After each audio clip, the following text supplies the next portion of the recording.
Anchor Sreemukhi గురించి తెలుసుకోవాలని చాలామందికి ఉంటుంది. అలాంటి వాళ్ళ కోసం మేము చేస్తున్న ఈ చిన్న ప్రయత్నం. శ్రీముఖి చదివిన స్కూల్లో ఆమె టాపర్ అట. 95% మార్కులతో 10వ తరగతి పూర్తి చేసి డాక్టర్ కావాలనే కోరికతో ఇంటర్ బైపీసీలో చేరిందట.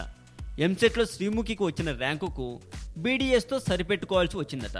శ్రీముఖి ఫ్యామిలీ నార్త్ నుంచి వచ్చి చాలా సంవత్సరాల క్రితమే నిజామాబాద్లో స్థిరపడ్డారట. ఆమె తండ్రి రామకృష్ణ గవర్నమెంట్ ఉద్యోగి కాగా తల్లి లత బ్యూటీషియన్గా రాణిస్తుంది. శ్రీముఖి బీడీఎస్ 2వ సంవత్సరంలో ఉండగా ఒకరోజు ఈటీవీలో ప్రసారమవుతున్న హోమ్ మినిస్టర్ కార్యక్రమాన్ని చూసేందుకు తన స్నేహితులతో వెళ్ళిందట. అక్కడ ఆమెను చూసిన ప్రోగ్రామ్ డైరెక్టర్ యాంకరింగ్ చేయొచ్చు కదా అని సలహా ఇచ్చాడట. అంతేకాక ఓ రోజు ఆమె ఫ్యామిలీని కూడా ఆ దర్శకుడు కలిసి శ్రీముఖి తండ్రిని ఒప్పించాడట. అలా బీడీఎస్కి ఫుల్ స్టాప్ పెట్టేసి ఈటీవీలో ప్రసారమైన అదుర్స్ ప్రోగ్రాంతో యాంకరింగ్లో ఎంట్రీ ఇచ్చేసింది శ్రీముఖి. ఆ ప్రోగ్రాం హిట్ కావడంతో ఆమెకు భారీగా ఆఫర్లు రావడం ప్రారంభమయ్యాయట. కానీ నార్త్ నుంచి వచ్చిన ఫ్యామిలీ కావడంతో మొదట్లో తెలుగు మాట్లాడడానికి బాగా ఇబ్బంది పడిందట.